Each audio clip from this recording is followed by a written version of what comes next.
Uh, Welcome everybody to this new webinar. Uh, Today we have a presentation of health, firefighter health solutions with talking about with the NFPA 18A. Today we share with you the knowledge of this technology with all of you. My name is Fernando Dominguez. I'm the Vice President of Sales and Marketing. I'm firefighter for more than 20 years. I'm safety engineer. And today, the encapsulator especially that talk with us is Victor William. That he is from North Carolina. He's a firefighter. Please, Victor, can you introduce yourself to all the people and say hello? Absolutely. Hello, everyone. I'm Victor Williams. As he told you, I'm from Eastern North Carolina. Been in the fire service now since 1980. Got quite a bit of time under my belt. I've done a little bit of everything. Held just about all the different positions. I'm now very pleased to be able to be a part of Hazard Controls Technologies. Because we're making changes in the world that none of us as firefighters like. You think about back when we had we didn't wear SCBAs, then we went to low pressure SCBAs, then we went to positive pressure SCBAs. We went pass devices we didn't have, then we went to a clip-on pass device, and then it was integrated within our SCBA. So all these changes that we've made over the years, but still as firefighters, we don't like change. So today we're going to be presenting another change that's pretty spectacular, and we hope this will be a good information for you today. Okay, thank you, Victor. And the idea today, we are working, let me see, to pass here.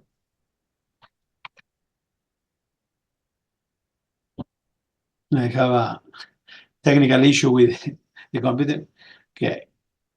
Today we have, you can put your information in the chat, but if you want to make any question, you have other chat that say Q&A, is question and answer. The question is better to put here that we can, when we finish the presentation, we can control if we answer all your inquiries. And the chat is to put the information where you come from, your name, your email address, your country, that if we don't have your information here, we can share this PowerPoint and all the information that we have. When we finish this webinar, maybe tomorrow, we will send an email to all of you that you can have the same information that today Victor will give share with all of you. You want to talk about the company, Victor? And I will. So Hazard Controls Technologies began in 1997. Been a lot that's happened since then. We're now providing a product that will extinguish all the different types of fires, A, B, C, D, and K fires. And we also extinguish lithium-ion battery fires. But most importantly, what we're talking about today is how it can prevent firefighter cancer or help prevent firefighter cancer. We have specialists throughout the world that work with HCT. We've got offices in Brazil, in Europe, Nigeria, and Vietnam.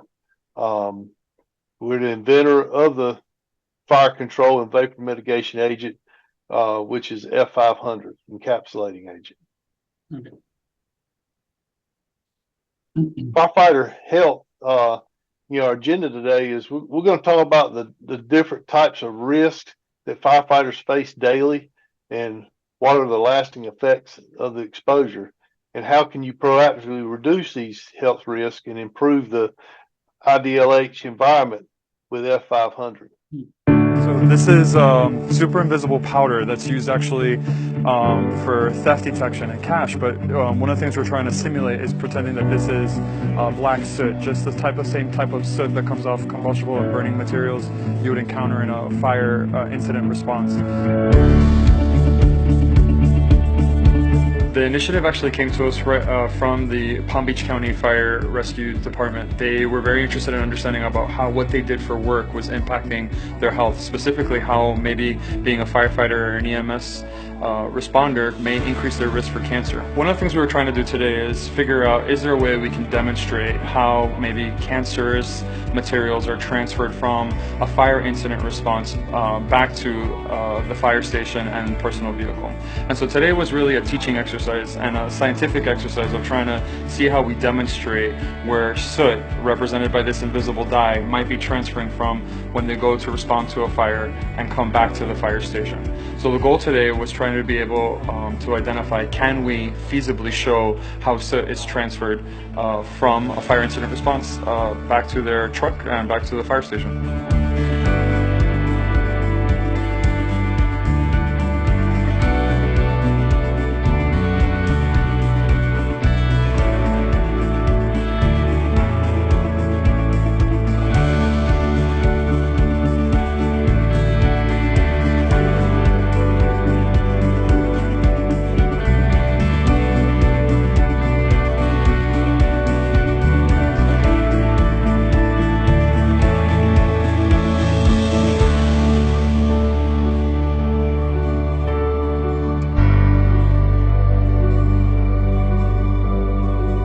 As you start going through the different scenarios of post-decon into the fire engine, back into the bunk, into the restrooms, back here to the coffee table, it starts becoming less visible to the naked eye. But that powder that is invisible over chronic exposure could be potentially causing cellular changes that we just don't know about yet. And hopefully through some of our studies we can start identifying those changes.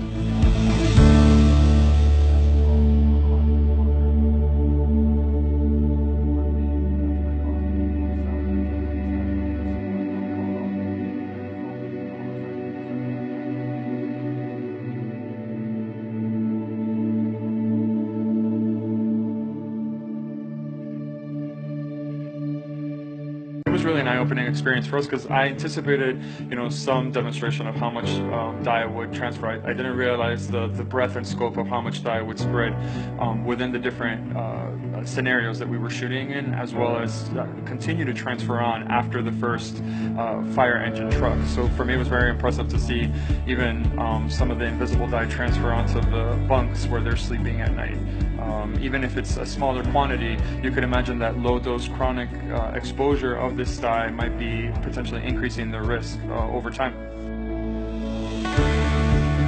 We filmed today in the EMS's personal vehicle.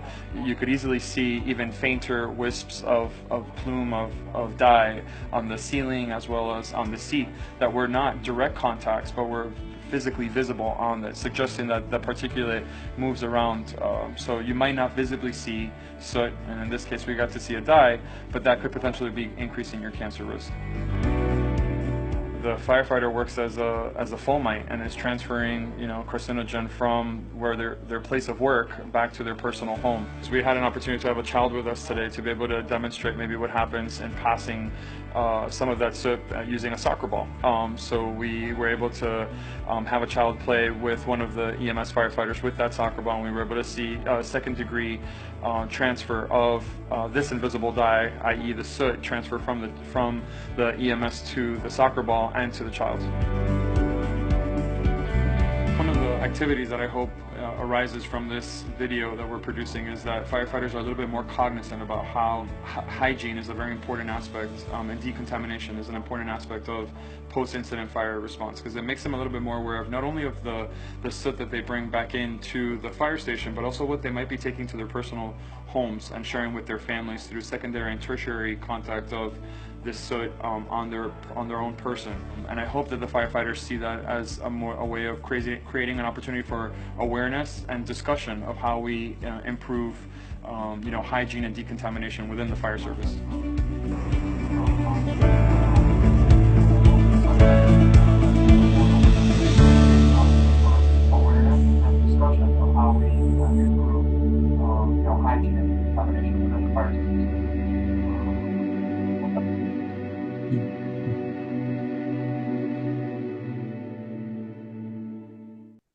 So that was a great demonstration on how you can carry these toxic carcinogens into your workplace, and they can even leave there and go to the home to affect your family as well. So some of the sizing up some of the risks. We got temperature, exceeding 1100 degrees within a structure, exhaustion, prolonged hours due to staff shortages. We're all experiencing staff shortages now, and the volunteer services, fewer and fewer volunteers, so it puts us working longer hours on an emergency scene, which exhausts us.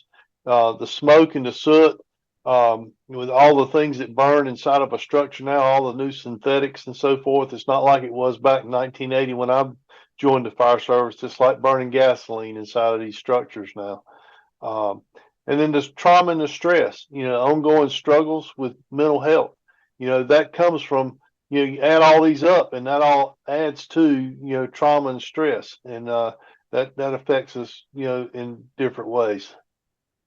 So with temperature, our skin, you actually get, you sweat, which cools you off.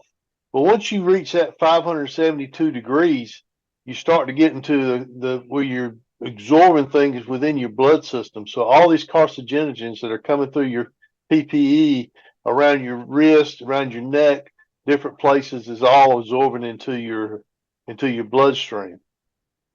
So exhaustion is, in addition to already simultaneous jobs at hand, many are feeling mounting pressure, especially with the volunteer shortages. In New York City alone, they had a 32% decrease in the state of New York. They had a 32% decrease in volunteers.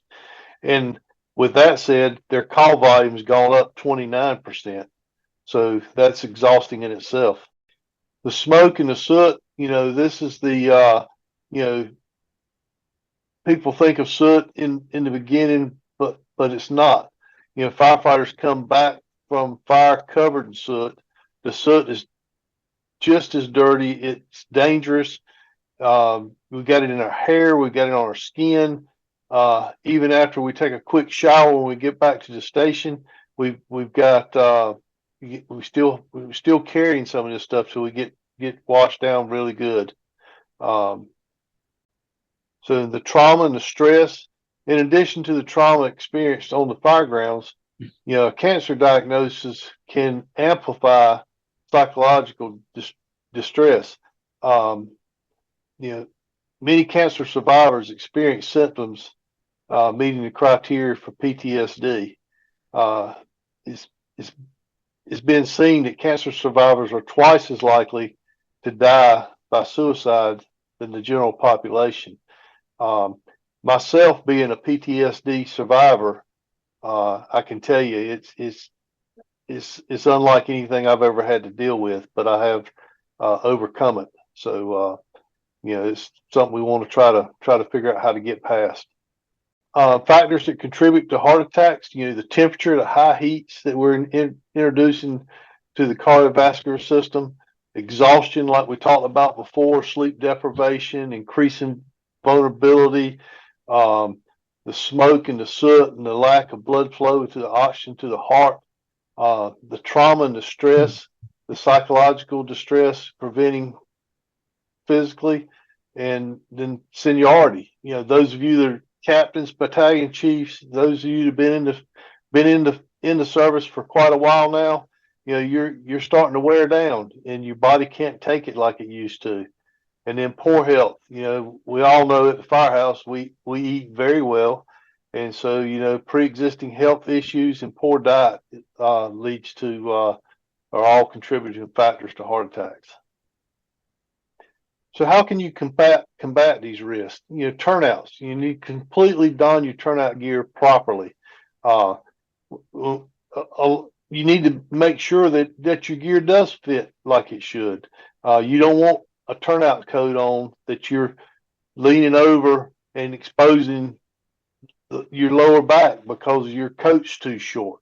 You want at least 3 to 4 inches of overlap between overlapping over your pants in the back. Your sleeves, you don't want to reach out with a pipe pole or a pry bar or hook and be pulling on stuff and your sleeves coming down below your gloves. You want to make sure that you're properly fitted in your in your in your turnout gear. Your SCBAs need to be fully functional on the breathing for breathing apparatus, and you need to make sure that you're wearing them properly. Um, I no longer fight fire interiorly. As you can tell, I'm wearing a beard, but those of you that have guys in your department that have a beard that want to fight fire interior, they need to shave them off. You need a good seal. And then NFPA 1851 on decon, washing down after you come out of a structure fire, you're bagging and laundry and all of your gear and your extractors, and then showering after the fact. Decon can you'll see in a video here shortly where decon can be achieved with F500, washing down the complete pack gear and everything when your firefighters come out of the structure. And then fellowship, you're removing the stigma and utilize the resources that you have at hand to make sure that everyone is going home safely. A proactive protection with F500 EA starting at the nozzle. So when you go in to fight fire using a 1% solution of F500 on your fire hose on a structure fire, you want to attack the gases, and that's going to encapsulate all these carbons and turn them into water droplets, which are going to fall out and give you better visibility. It's not only protecting you as a firefighter from exposure, but it's also protecting the trapped civilians as well. So when you open the nozzle and you enter the structure, you want to make sure that you're encapsulating that whole room to pull these things out of the air.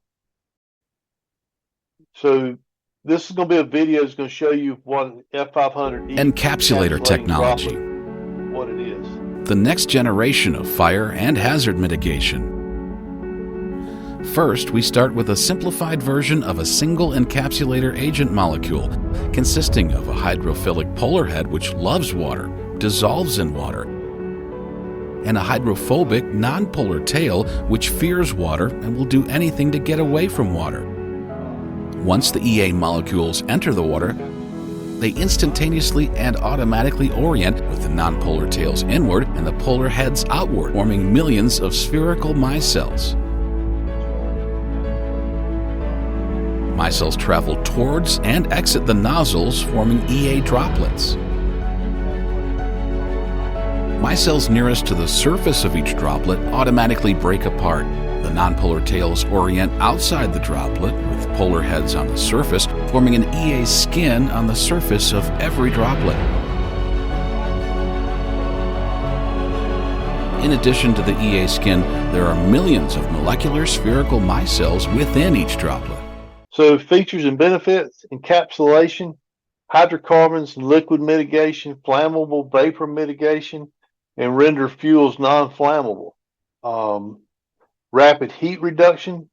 You can drop that room and contents from 1200 degrees to 127 degrees Fahrenheit is an example of how fast the heat is rapidly reduced. So rapidly cool absorption.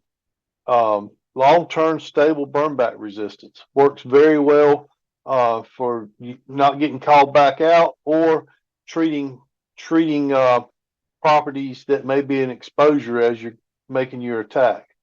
And free radical interruption, rapid energy absorption, soot, smoke, carcinogens reductions, and improved visibility.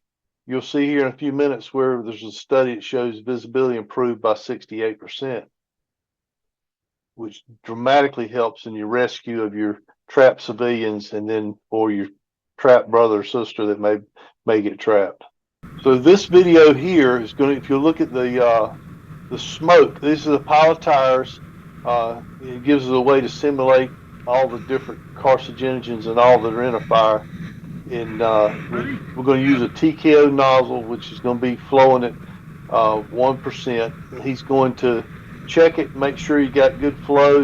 It should be a milky looking solution. But as you can see how rapidly it puts this pile of tires out, also you can see how the smoke went from black to white. So it's created it's turned it into droplets, not steam, and you can see that the tires are no longer burning. They're going to do a little salvage here, and that'll overhaul and just ensure that they're out. If we were timing that, that was probably like 3 or 4 seconds. This is one of the demonstrations that we do when we come out to your department and show you the product.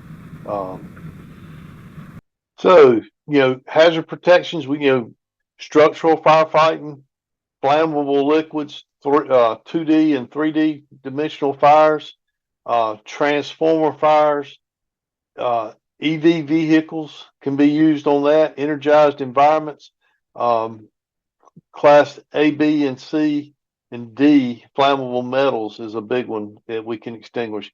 Most of your vehicles now have anywhere from 250 to 300 pounds of class D metals in the vehicle. So you need something to be able to extinguish those as well. We've all seen a vehicle fire that all of a sudden we get the fireworks show. This gives you something that you can extinguish the class D metals as well. So the Laval report. This is a report that was done in Laval Fire Department. They did it in memory of one of their fallen brothers who passed away on November 3rd, 2020, as a result of cancer related to his profession. They did this study where they actually bagged the hoods in between the different entries using plain water and using F500. So we'll go to the next slide. Here in the Laval Fire Department burned this house. They attacked one room with water, and they use all the bunker gear, and they burn other room with A500. And when they finish the attack, they take off the hook and send to the Ottawa University to research about all the toxicity inside of the smoke with water and with the encapsulator agent. They burn 4 rooms, 2 with water and 2 with this A500 to have an idea the toxicity of the smoke with the agent or without the agent. This is why when they finish this test, they realized that when they start to open the nozzle, they can decrease the toxicity, they can increase the visibility inside of the fire, and more of the firefighter realize that all this toxicity in the smoke can create cancer in the firefighters. Okay? This is part of the test.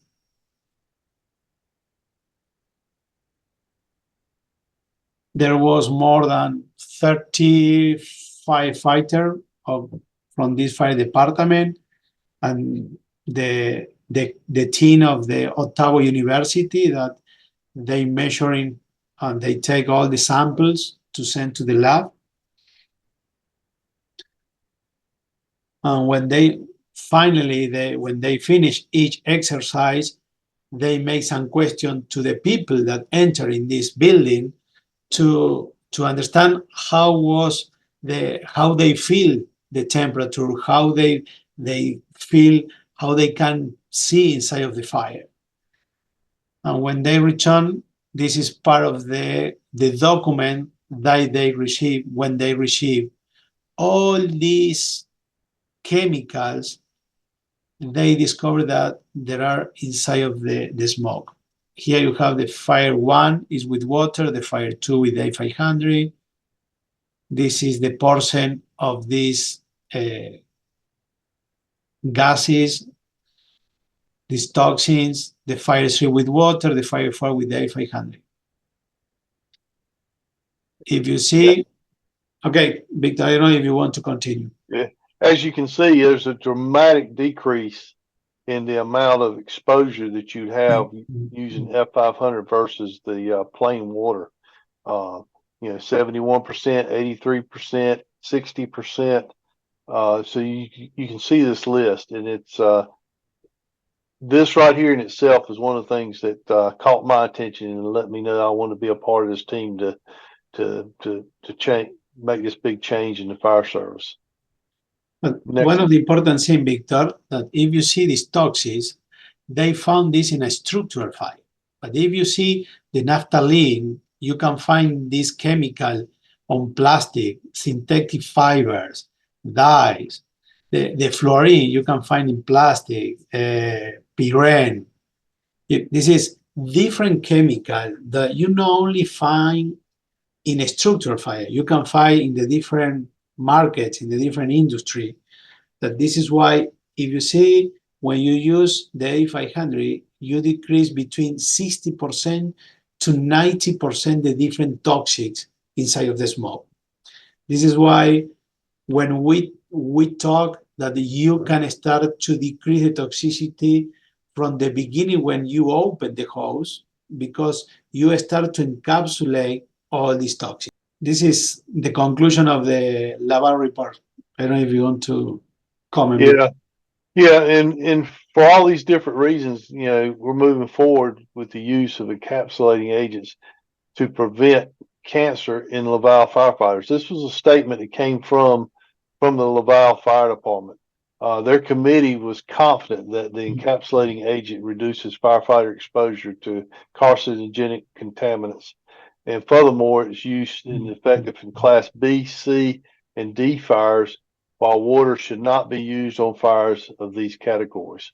So this in itself pushed them to using F500. Basically, when you open the nozzle, you're flowing F500 solution out of your nozzle. So another report that was done was through the Clemson University Department of Environmental Health at Clemson University in Clemson, South Carolina. And they, this testing measured the amount of toxic smoke and soot and vapors present while using an F500 encapsulating agent solution for fire extinguishment, as well as the difference in visibility compared to results noted while using plain water. So in these tests, you can see here's all the different things that they detected that they were testing for. And then you also can see over here on the right-hand side, there was a 97% decrease in toxic soot, 98.6% decrease in toxic smoke, and 68% increase in visibility. So, if you can increase the visibility by 68%, just imagine how much faster you can find trapped victims that may be within the structure, because now you got a better view of what's going on. And you're decreasing all these toxic soots and smokes from accumulating on you, like instead of what you'd have with plain water. Yes, with this 2K history, no, this is more about the smoke on the fire, and you see in the Laval report you have a structural fire, but you have to be careful that now in the wildfires, in the brush fire, you have the smoke, and now start to the United Nations they have a report that the wild firefighters or the brush fire firefighters, now they start to have some cancer problem because they breathe all this smoke, all this toxin in the smoke. This is very important to be aware all the toxicity that we have inside of the smoke. This is why when you start to work with this kind of technology, when you start to use from the host, is why we try to teach that you can prevent to decrease this toxicity inside of the smoke. So in conclusion, the F500 reduces smoke, soot significantly compared to water. This data is significant since the surfactant treatment was to the smoke plume, not to the fire itself. This information, along with vapor reduction experiments, suggests that the interruption of vapor phase combustion possibility by inhibiting the radical coalescence into the soot particles. The two-lane fire extinguishes F500 EA produces smoke and combustion of products that were 98.6% less than the components released from the untreated fire. So this was a great test that Clemson did report that shows how it removes these carcinogens from the smoke and the soot. And if anybody would like to have a copy of the Clemson report, we can certainly share that with you as well. This is a fire in Chile from a tire recycling mining warehouse. They use the encapsulator technology to decrease the toxicity of the smoke, and they use toothpaste to extinguish. You see the black smoke converting white. He was in the north sector of Antofagasta. This is the fire chief of Antofagasta Fire Department. He started to talk about that they don't have enough water to extinguish the fire. And finally, they use the same A500 to make the decontamination of the firefighter that the bunker gave the firefighter from the fire.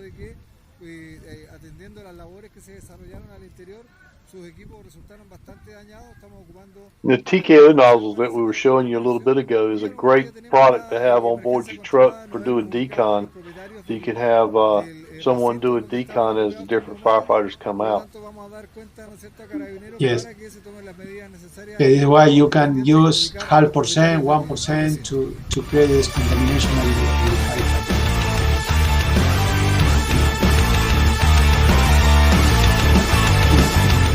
So the different ways that you can use F500 on the fire or water cans. We all carry cans. 10 ounces of F500 to make a 3% solution in your water can. You can use these water cans for extinguishing small fires. You can small amount of fire on a vehicle. You can use them for fuel wash down. You can wet down a fuel spill and encapsulate that fuel spill and leave it non-flammable, non-explosive. You can batch mix. You can either do batch mix in your onboard booster tank, or you can batch mix in your drop tank for convenient drafting. You can a lot of departments now are starting to batch mix because they don't have onboard inductors. You can use a manual inductor just like you used with foam back in the day. You can also use that with your encapsulator, and you can use a standard inductor, and then you can do it operates just like you did with your foam as far as inducting. You set your percentage of what you're trying to achieve. Onboard proportioner. If you have an onboard proportioner, you can flush and completely clean your tank out really clean, and then add F500. And then you can proportion from 1 to 3%, depending on what you're trying to achieve with your F500. 1% is typically used on your Class A fires, 3% on your Class B, Class B 3-dimensional, your lithium-ion battery fires, those kind of things. Class D flammable metals would be used 3%. So it's anywhere from 1 to 3% is what you'd use depending on the class of fire that you're trying to tackle. So we got approvals from several different agencies, but some of the list a few here. We're UL listed for Class A and Class B fires. The EPA National Contingency Plan product schedule lists us as a surface washing agent. So this product is approved by the EPA as a surface washing agent, so it can wash off into the grass or into the storm drain. It can be treated in your water treatment plant. Everything, it doesn't hurt a thing. It's also recognized by the Mine and Safety and Health Administration as a firefighting agent. And then the FAA recently recognized it in their AC 150 circular as a complementary fire suppression agent. This is some of the different departments that use the product. This is just a drop in the bucket compared to the ones we've got out there now. We've got we've got a lot of departments that are using our products. But these, Chicago Fire is using us, Kansas City Fire, Erie, Pennsylvania. So there's a lot of departments that are now using F500 religiously. So with that, we'll move into our question and answer segment. If you have any questions, Hernan and I'll be glad to try to answer them for you. And then I'll check the chat and see if we've got. Well, Hernan was going to see if we've got any questions in here. I have here is, what type of cancer is the highest in firemen, lung or skin? We have, I don't know, Victor, if you want to answer. I don't have a perfect answer for you on that question. I know testicular cancer is extremely prevalent in firefighters, partially because those of us as firefighters will pull our hoods off. And where do we throw our hood? We throw it in the crotch of our bunker pants, and then we put our hood on when we get ready to go to a fire, and we pull our bunker pants up in our crotch, and there's lies the problem. Okay, Dan, now you can share. Yeah, thanks for letting me speak on a couple of things. Number one, those toxins in the smoke on lithium-ion batteries. If you look at the rainbow of chemicals, it's pretty horrible. But that happens when in the vapor space, as all of those components of the lithium-ion batteries are breaking down and going into thermal runaway, you get those free radicals coming off. Free radicals are looking for a balance. So they create new compounds, and those compounds are the hydrogen fluoride, hydrogen cyanide, carbon monoxide, you name it. It depends on the chemistry of the battery. Also just plain hydrogen, things like that. So oxygen might be another one. It just depends on the battery chemistry. F500 blocks them all. And the really, really sensible part of F500 is that it's just a water additive. So it's taking your 97% water, adding 3% of this water additive to it. So it's coming out of your same firefighting nozzle. It's applied the same way as you would plain water, but it really, really makes a huge difference. Puts those batteries out fast, cleans up the atmosphere as firefighters, allows you greater visibility, and allows you to save lives when they're marginal. So most of us have probably been to crash situations and so forth, automobile fires, where there are lives kind of hanging in the balance, people trapped, etc. F500, it doesn't matter if it's conventionally fueled vehicle, EV, doesn't really matter what the cargo is. It's going to buy you the seconds that you need to make a difference in those people's lives. And then when it comes to the carcinogen loading, if we're wearing our SCBA like we're supposed to as firefighters, you shouldn't really be getting a huge respiratory intake of carcinogens. It should mostly be coming in through skin, and when your skin warms up, it's 400 times more absorptive than when it's at room temperature. So what the F500 does is number one, it puts the fire out faster. So it reduces your time on the scene and your time exposed to byproducts of combustion. It reduces the exposure to those compounds because it blocks the creation of those compounds in air that you've studied in Firefighter 1 and so forth for years. And it cleans up the atmosphere and improves your ability to search. So it improves the atmosphere for the victims, the people, the pets, etc., that are in that structure. It's a life-saving water additive if you use it with the first drop of water. Wonderful, Lance. Thank you. Yeah, thank you, Dan. Okay, I don't know if somebody want to open the microphone and make some question to Victor, Dan, or me.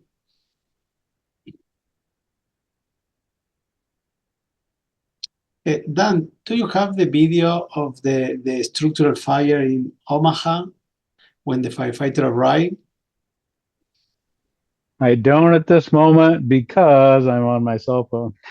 Oh, okay. I I don't try know. to I put could try to share it on the cell phone, but I don't think I'd get it done. I try to put you in trouble. But basically, Okay. they had the alpha side of a two-story house. The alpha side was heavily involved. It was lit from the exterior on purpose. And less than 1 minute of water application with 1% F500. They had it all under control, no extension of the interior. And they were picking up and leaving in 15 minutes.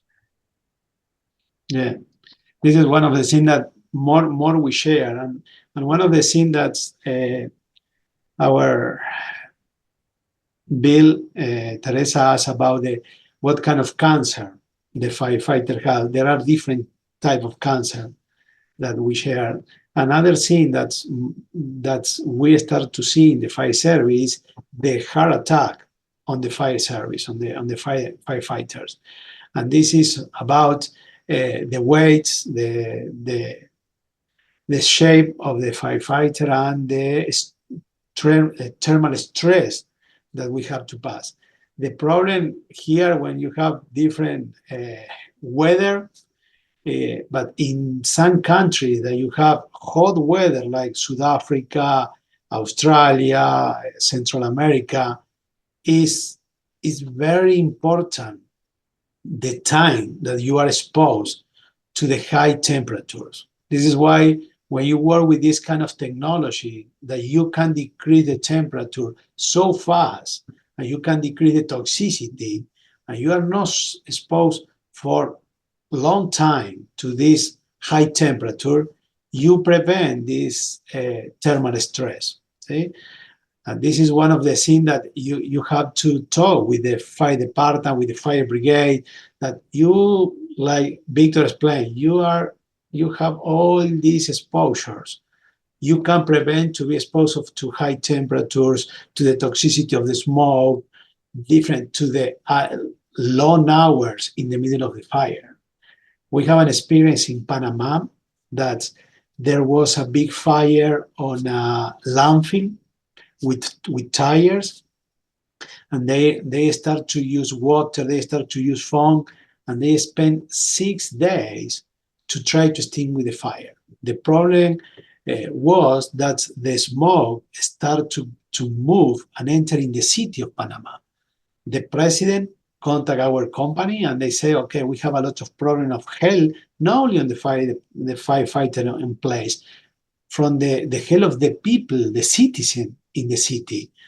And they come here to USA, they bought this additive and they take it from, they put in a plane, in a plane from the Air Force of Panama. When they arrive to Panama and they start to spray the encapsulated agent in this fire, they extinguish the fires in 4 hours. See, they spend more than 6 days. They cannot stop the propagation of the fire. They cannot stop the fire. They cannot extinguish the fire. And when they receive this additive, in 4 hours, they extinguish the fire. This is, if you start to understand the time that all these firefighters spend all this week on the fire, with high temperatures on the days, with all the smoke that they were exposed. This is why how we have to teach to our people, to our firefighter, to our fire brigade of the different company, how you can use this technology to be safe and to put it safe to the other people around of the company or the other people around of the problem. Okay. Okay. Victor, I don't know if you want to comment. We have 2 minutes. If somebody want to make any comment, or that we can leave open the microphone. I'd like to just thank everybody for joining us today. I think we had 20 some folks on board here viewing the presentation. And again, I invite you to reach out to us at headquarters in